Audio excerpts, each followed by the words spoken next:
Pada satu malam berlokasi di sebuah hotel yang berada di pusat kota New York, Amerika Serikat, terlihat seorang gadis bernama Hazel yang sedang bersiap-siap meninggalkan hotel itu setelah menghabisi seorang pria.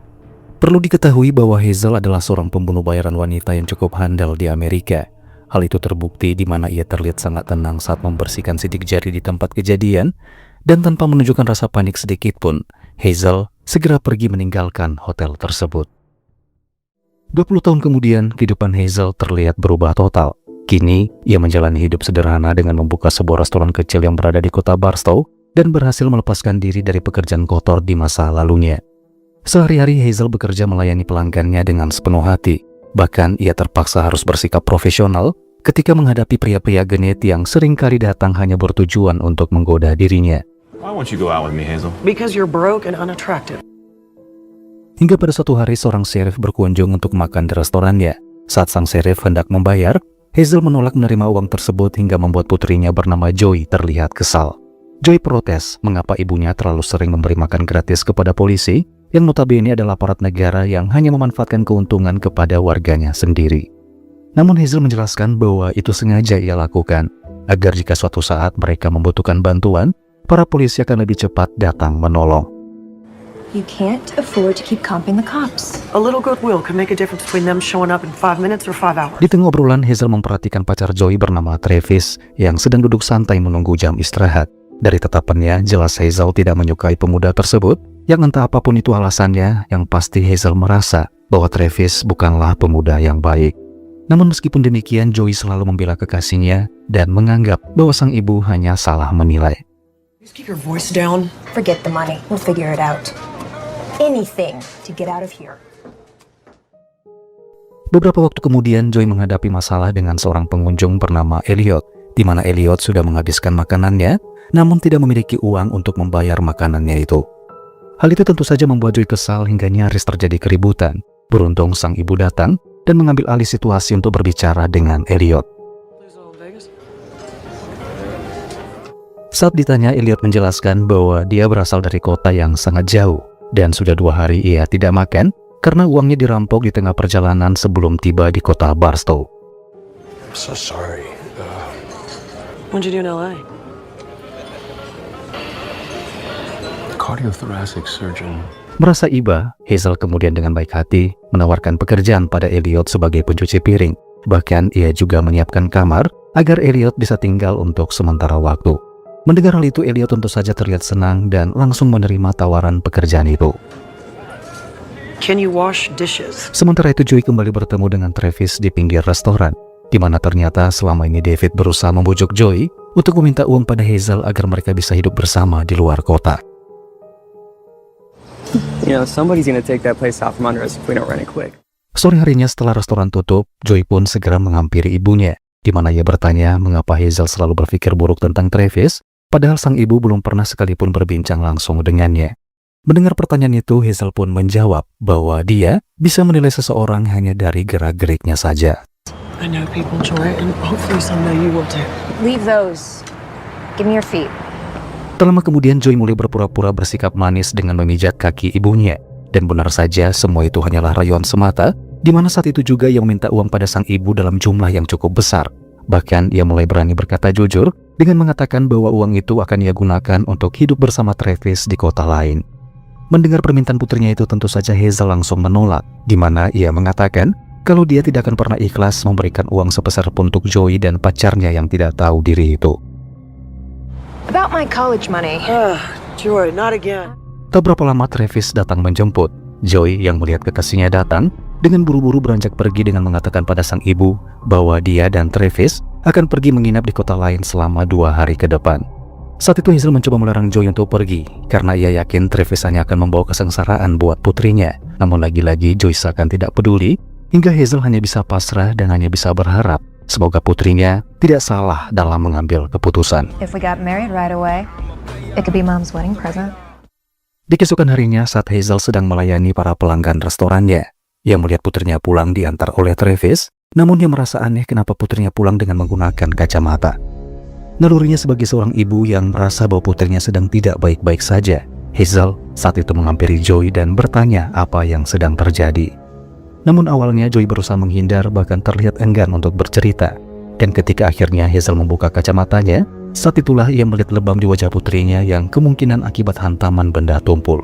Dugaan Hazel selama ini tentang keburukan Travis ternyata benar, di mana Travis telah melakukan kekerasan pada Joey lantaran Joey telah gagal meminta uang pada ibunya.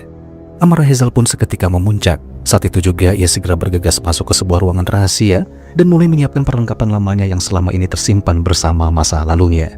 Setelah 20 tahun berusaha hidup normal, Hazel sadar bahwa dia terpaksa harus kembali membrutal demi melindungi dan menjaga martabat kehormatan putrinya.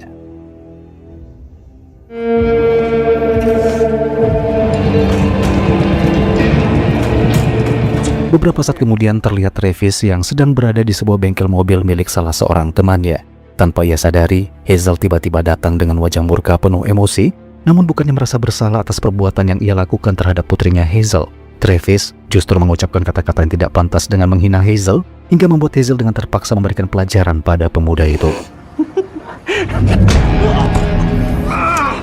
You broke my nose, you bitch! Get in the car. What? No! No Get in the car, I will shoot you in the face. Singkat cerita, mobil yang dibawa oleh Hazel tiba di sebuah lokasi yang sepi. Dengan cepat ia mengeluarkan Travis dari bagasi dan membawanya ke sebuah lubang galian yang ternyata lubang galian tersebut sudah sejak lama ia persiapkan terkhusus buat Travis. There you go. No coincidence. Tepat setelah Travis terperosok masuk ke dalam lubang atau bisa dikatakan rumah barunya, Hazel tanpa ampun kembali mengintimidasinya, tak lagi peduli meskipun Travis menangis merengek meminta ampun. Sampai akhirnya Hazel melepaskan tembakan dan mengirim pemuda tersebut masuk ke alam baka.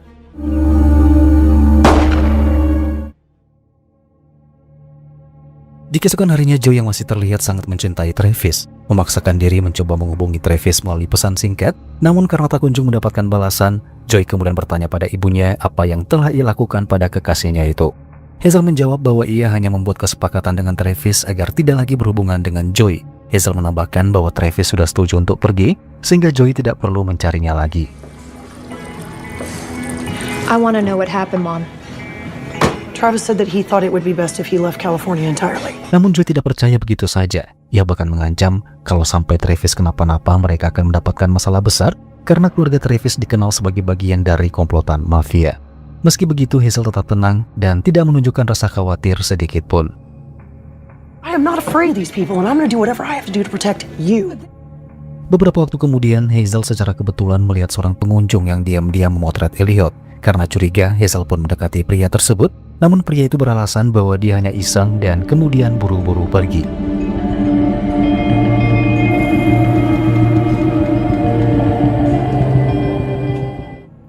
Di malam harinya, Elliot terbangun karena mimpi buruk. Saat keluar untuk menenangkan diri, ia bertemu Hazel yang terlihat sedang merenung, di mana Hazel menyinggung soal pria asing yang memotret Elliot tadi siang.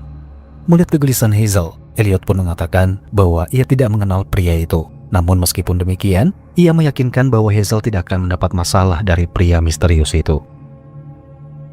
I told you, I don't know him. Namun setelah Elliot pergi, Hazel kembali melihat pria tersebut. Rasa penasarannya menuntun langkah kakinya dengan segera mengambil mobil dan membuntuti hingga ke sebuah motel.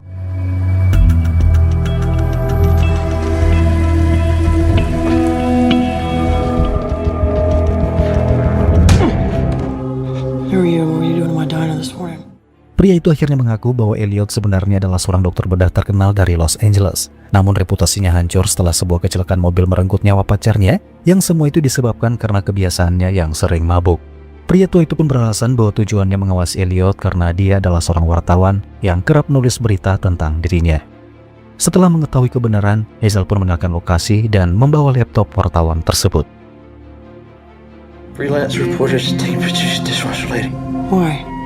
He killed his girlfriend. Check the computer. Di keesokan paginya, Hazel menceritakan semuanya pada Elliot dan menuntut penjelasan. Elliot pun akhirnya mengaku dan membenarkan bahwa dirinya dulu adalah seorang dokter bedah yang terlibat kecelakaan tragis. Ia sempat dipenjara selama 4 tahun dan setelah bebas ia memilih menghilang ke kota kecil Barstow. Mendengar pengakuan itu, Hazel bisa memahami, lalu memutuskan untuk tidak mempermasalahkannya lagi. And in an instant, I just... boom. I lost everything. Namun persoalan baru muncul. Joy yang masih terpukul atas kehilangan Travis tak henti-henti menangisi pemuda tersebut, sehingga Hazel mencoba menenangkannya dengan mengatakan bahwa Travis bukanlah orang yang baik. Alih-alih mendengarkan ucapan sang ibu, Joy justru enggan mendengarkan. Bahkan ia terlihat semakin marah pada ibunya, di mana dengan kesal ia pun segera pergi meninggalkan restoran. You knew it was wrong, you know. Saat itulah muncul seorang pria bernama Phil, yang ternyata seorang pembunuh bayaran yang merupakan rekan Hazel dulu, di mana Phil mengatakan bahwa bos mereka telah bebas dari penjara, di mana si bos ingin agar Hazel menemuinya di markas besok malam.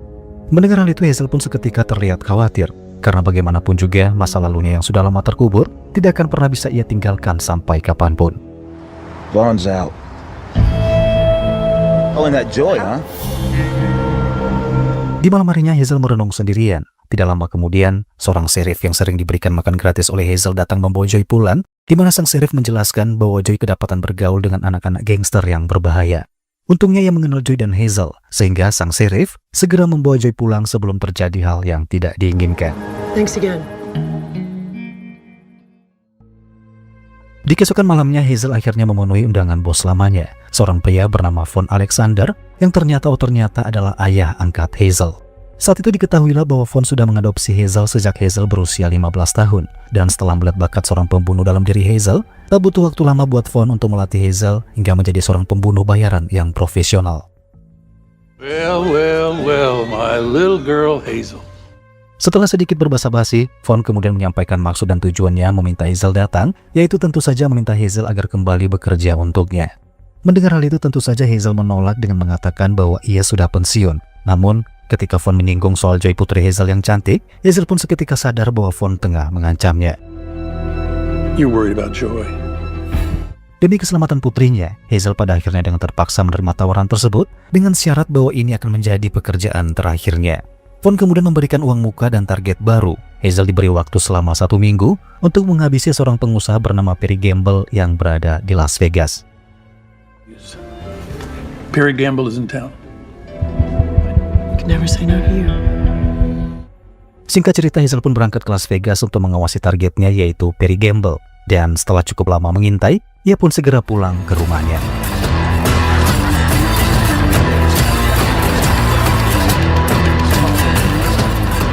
Di keesokan harinya, Hazel memberitahu Elliot bahwa malam ini dia akan berangkat ke Las Vegas, dan ia meminta tolong Elliot untuk menjaga Joy dan jangan pernah mengizinkan Joy berkeliaran kemanapun. I can't. I have to go to Vegas again. Di malam harinya, Hazel pun kembali ke Las Vegas. Saat melihat targetnya, Hazel pun berpura-pura menabrak Perry, namun siapa sangka Perry ternyata adalah mantan kekasih Hazel.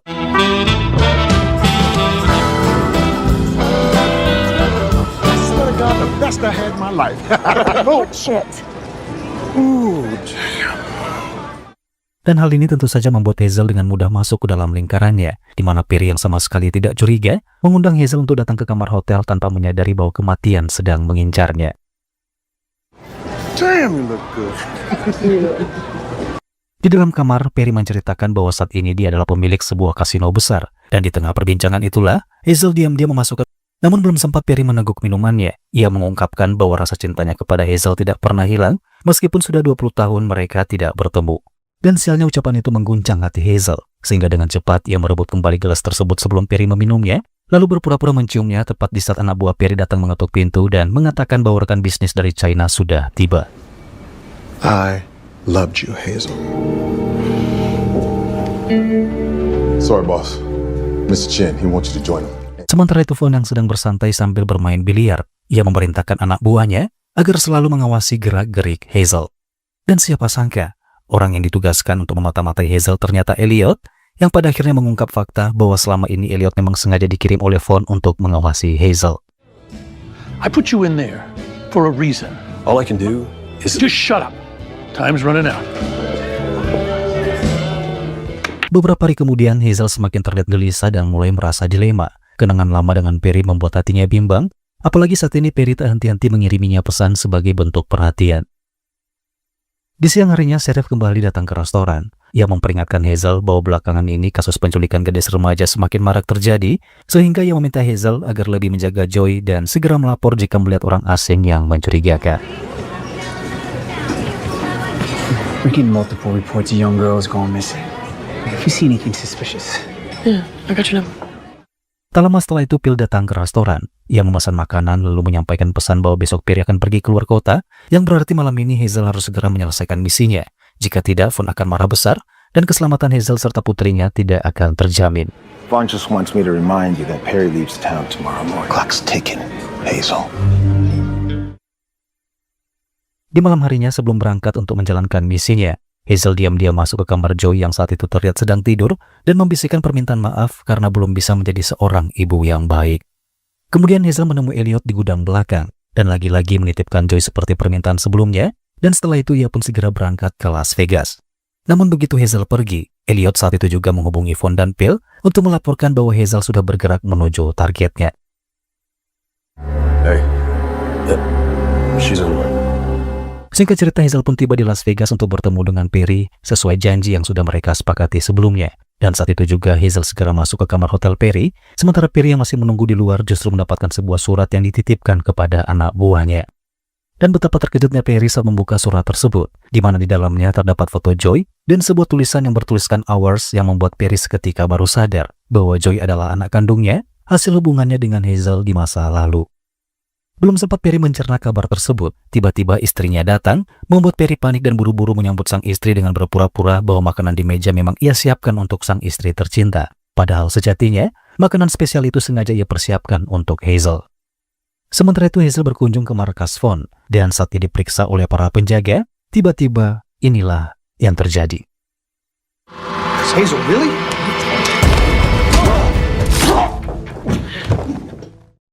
Namun semua aksinya terlihat jelas oleh Vaughn melalui monitor CCTV. Menyadari Hazel sudah masuk terlalu jauh, saat itu juga Vaughn dengan segera memerintahkan Phil untuk mengurus kekacauan itu. Check it out. I got it.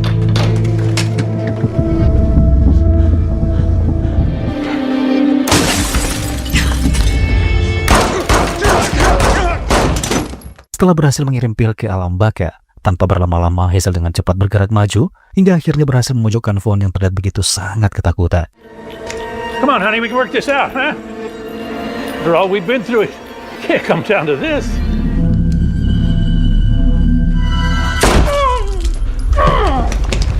Dalam keadaan terpojok, Vaughn mencoba membujuk Hazel agar tidak dieksekusi, di mana ia mengungkit semua kebaikannya di masa lalu dengan mengatakan bahwa dialah yang dulu mengadopsi Hazel, membesarkan dan melatihnya menjadi pembunuh. Menurutnya Hazel seharusnya berterima kasih bukan memberontak. Ia juga mengungkapkan bahwa Elliot sebenarnya hanyalah orang suruhannya yang ditugaskan khusus untuk mengawasi Hazel. Elliot works for me. Menyadari bahwa Elliot telah mengkhianatinya, membuat Hazel seketika bengong, di mana situasi itu dimanfaatkan oleh Vaughn dengan Elliot works for me. You don't believe me, you can ask him. I own him like I own you. Own me!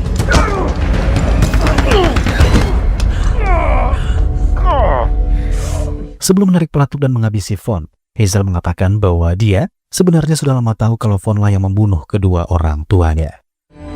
Dad.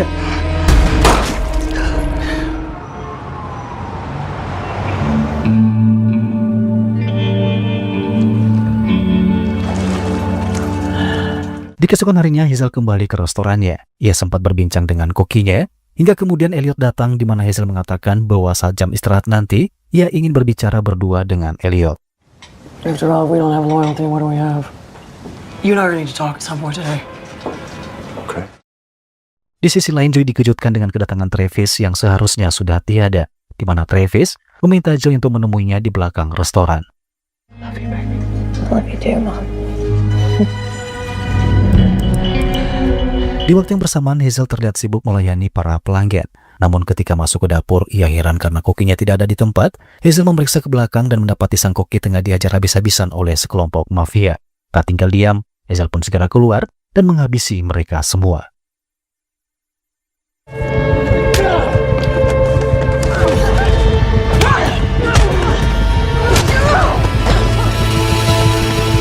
Namun Hazel tidak sempat menyadari ketika salah seorang dari mereka melepaskan tembakan hingga membuat Hazel pun jatuh dan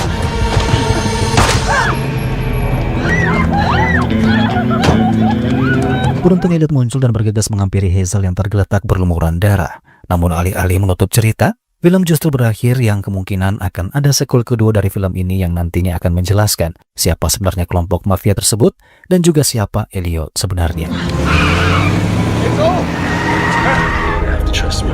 Once you're here. Baiklah teman-teman, segitu aja perjumpaan kita di alur cerita film kali ini. Harapan saya semoga teman-teman terhibur. Terima kasih sudah menonton, saya Richard mohon pamit dan sampai ketemu lagi di alur cerita film selanjutnya.